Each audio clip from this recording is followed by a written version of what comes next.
Here is the 2024 Kia EV9 GT line long range in Aurora Black Pearl over gray interior. This is all new, all electric, up to 7 passengers when you go to the light or the wind, up to 304-mile range with a DC charge at a 350 volt, 24 minutes from 10 to 100%. I'm Anthony from Hawkeye Rides, and is this going to be the best EV out compared to Tesla and everybody in its class? This is going to be dynamically faster than the Mercedes EQS with cornering, performance numbers, and stopping 70 to 0, as well as the Range Rover P400 Sport.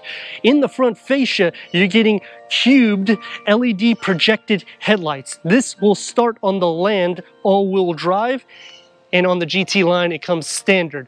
All vehicles will be standard with LED projected headlights. You get the digital lighting on the grille. The light and the light long range will have 7 inches of clearance. All other trims, 7.8 inches of clearance. The front fascia will also be changed because when you get into the Land and the GT line, you're going to have the light bar that's going to configure on the top portion, active grille shutter on the lower, and you have kind of an H layout, so it's going to have some of the Hyundai characteristics with front and rear parking sensors and a 360-degree reverse camera, which you can also option on the Land. The GT line gets a styling aesthetics on the exterior. So the top portion will get the satin aluminum.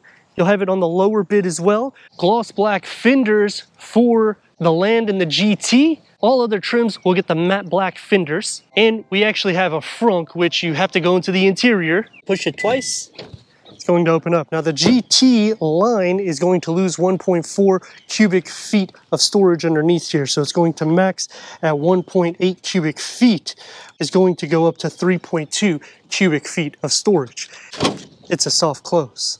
Or you could use the key fob to get inside with a 99.8 kilowatt lithium ion battery pack paired to a dual motor all-wheel drive system. That's going to produce 379 horsepower with 516 pound-feet of torque. But optioning the Wind and Land can drop it to 443 pound-feet of torque. The GT line is equipped with a DC fast charger port that has 800 volts with a heat pump, onboard power generator, which is the V2L connector, achieving 88 mpges for the city, 72 mpges for the highway, and a max range at 270 miles because we are on the GT line, which is the more performance variant, which comes standard with a boost, which makes the 0 to 60 the fastest in its class. On a level 2 charge, it's getting 15 hours in 20 minutes. So it's a little bit more than over the night sleeping, because I don't know anybody that sleeps 12 hours a day. 21-inch black and dark silver wheels will be on the GT line. A 20-inch black machine finished will be on the Land, and 19-inch wheels will be standard on all the other trims. The lower skirt will get the dark silver for the Land and the GT line. All the other trims will get matte black. The roof rails will get the gloss black, and gloss black elements are going to surround all the windows. With the flat door handles, when you push it will expand out. And when you get into the Land or GT line, you'll get all the extra safety, which is the blind spot monitoring view, which means you will see the cameras on the gauge cluster, park distance warning for the sides. That's going to be standard on the GT line. Park collision avoidance for the rear. That's going to be standard on the GT line, optional on the Land, with collision assistance. That's optional for the Land, standard on the GT line. And all trims will have blind spot monitoring, lane keep assist, adaptive cruise control. The whole front is taken care of. With pedestrian detection, cyclists, the same thing for the rear. So safety, it ticks the box. The GT line comes standard with the remote, where you can move the car forward and backwards, which I'm going to demonstrate now. So what we have to do is lock the door, do the auto start stop. Now that you see the lights, and you'll push the forward button to move the vehicle forward.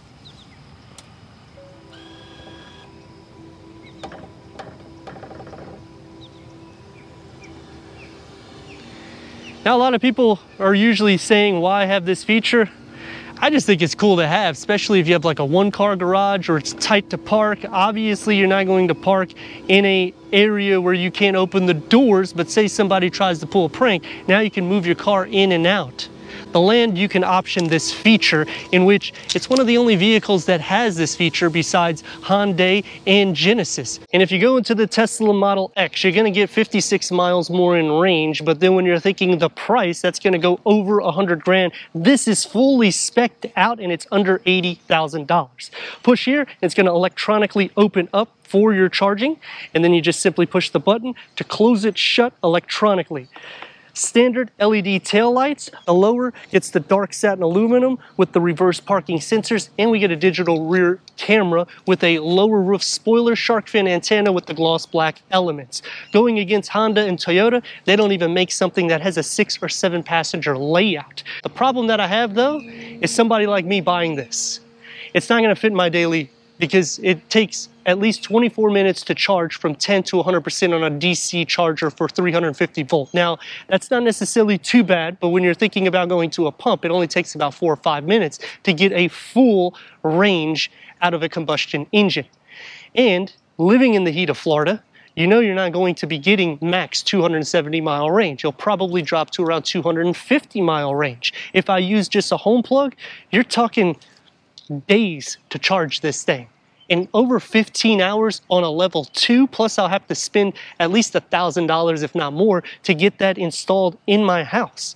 When I buy a full electric vehicle, I can understand North America gives a tax credit for it, but that also depreciates the vehicle more, plus another 25 to 30%. And depending on how many miles you have, these vehicles can drop a lot more. Sadly, I actually like this vehicle, but those problems are something that needs to be addressed. Power liftgate is standard on all trims. The clearance for the rear does sit up, but because of the more flat surface of entering, it makes it easy, and you have a little emergency switch here, or if you just want to open it from the inside, that's basically what it is, with a 12 volt charger, home plug.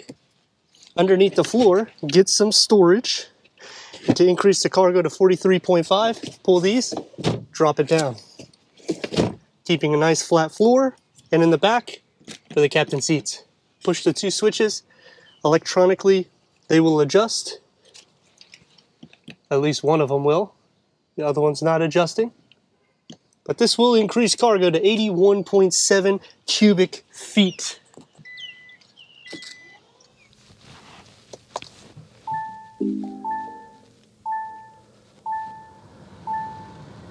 18-way power seat adjustment for the driver with ergo motion, heated ventilated front seats, 16-way power seat adjustment for the passenger, heated and ventilated no ergo motion, and memory for the driver. Headroom and leg room.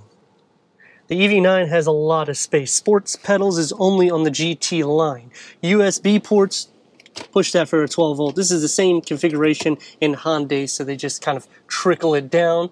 A flat dashboard layout, heads-up display, which is 12 inches. That is only on this trim. 14 speakers to Meridian sound system. You can get that on the Land all-wheel drive, and it comes standard here with a digital rear view mirror.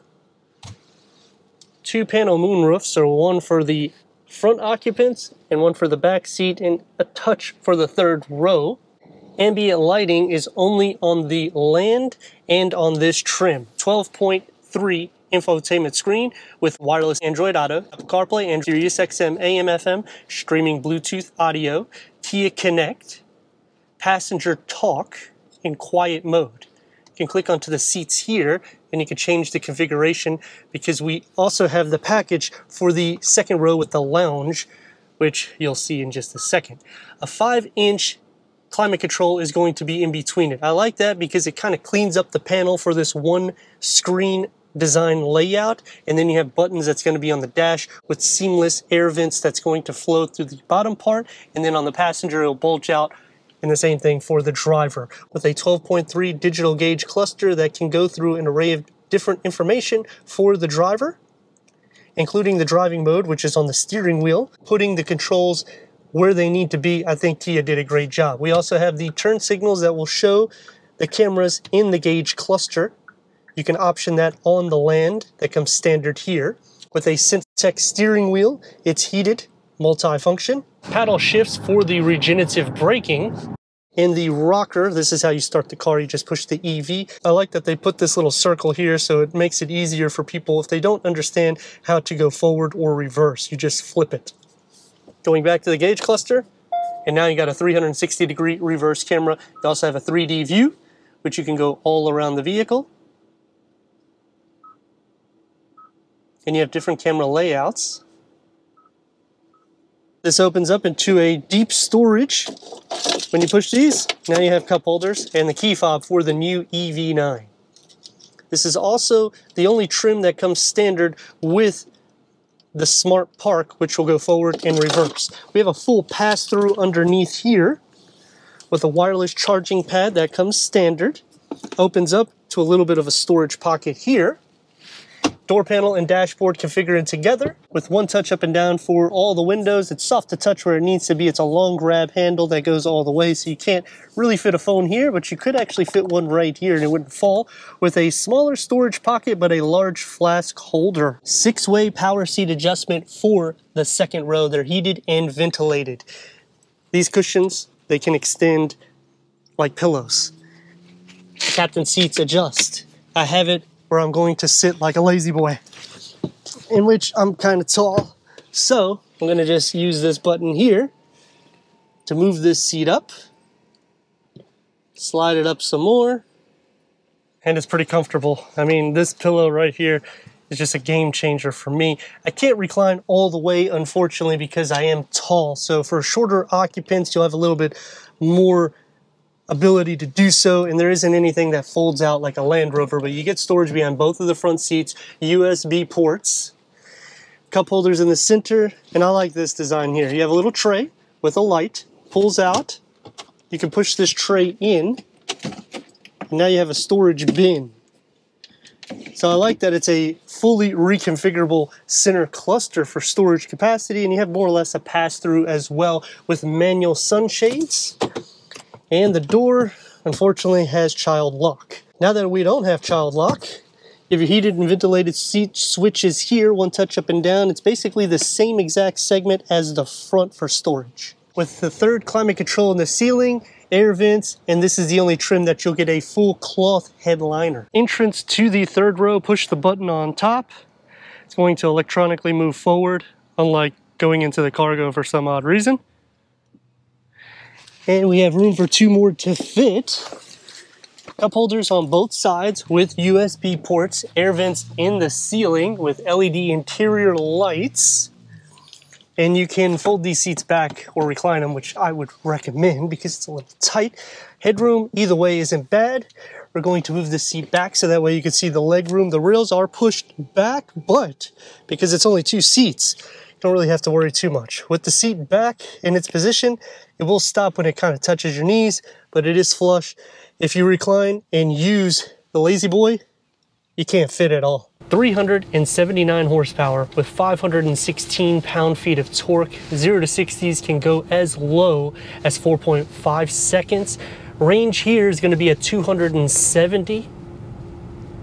And if you option the wind, you get a standard heated steering wheel and the dual panel moonroof, which the wind and the land is kind of the sweet spot. But if you're looking to get every single thing, obviously the GT line is the way to go, and I would package it with the Relax package for the second row because it just gives it like a lazy boy effect. When you go into the land, you'll get the side windows that are acoustic for sound deadening. Standard will just be the front windscreen on all trims.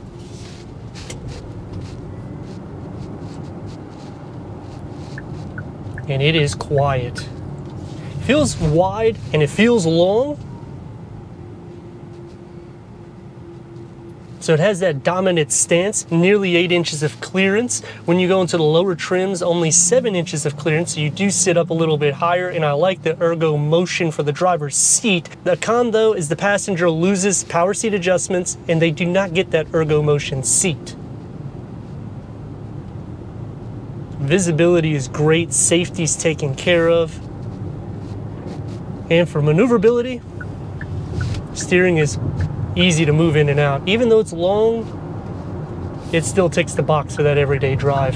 One of the most quiet vehicles that I have driven. Not a huge fan of EVs, but this vehicle, having it for the day, has changed my mind quite a bit, except for the big problem like I was talking about on the exterior for the charging, and how much you have to do for conditioning these batteries. The good thing here though is it does have the warmer capabilities when you're using the Kia Connect app. And when I'm thinking about Toyota, Honda, they don't have anything that's going to be comparable to this. And if you go to their electric variants, you're not going to get the same range, you're not going to get the same speed, you're not going to get the soft materials that's found in here. Kia has outdone themselves. This is like a Land Rover discounted. Some pros to the vehicle: the one panel screen, they have utilized it well. Adding that 5-inch climate control, I just like how it's more where it needs to be. All the buttons are exactly where they should be. Even the driving modes, you have them on the steering wheel. When you change the mode to sport, it will change the drive night and day though. You can feel it with the pedal. It pretty much releases and gives you a lot more power capabilities. Regenerative braking, so that also helps a little bit.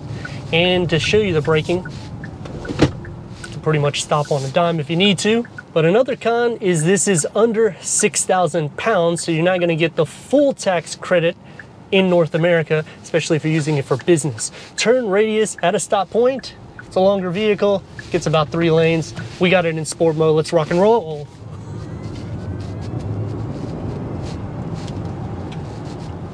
It's fast. It does a good job with performance, with interior comfort. The suspension layout is smooth. You have so many charging ports.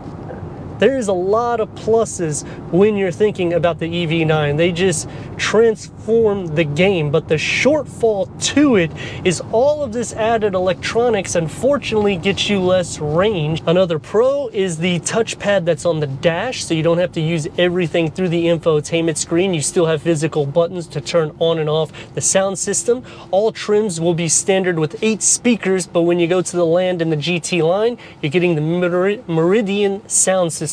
14 speakers that's found throughout. It's a great sound system. That's things that's found in Range Rover. So when I'm comparing it to a Range Rover, I get it, the P400's a gas variant and hybrid technology, but you're getting a huge savings when you go to this variant if you're wanting full electric. As for the Mercedes EQS, this is dynamically better with 0 to 60s, cornering, stopping. You get up to 5,000 pounds of towing, and you have nearly 90 cubic feet of storage. Now you do drop some storage in the front, which is a con, because when you're getting an EV, I'm looking for the most storage capacity in the game, and I'm losing quite a bit of it. But then I'm gaining so much in the interior, in the sense that 6 adults can fit in this vehicle in each row. It's usually hard to have that option. And comparing it to the Tesla Model X, this is going to have more head and leg room for the 3rd row. It's going to have more cargo capacity in the interior. You don't have that echo when you speak because of the oval shape of the vehicle. Just a little bit more refined and plush in the interior. The seats are comfortable. Everything is where it needs to be.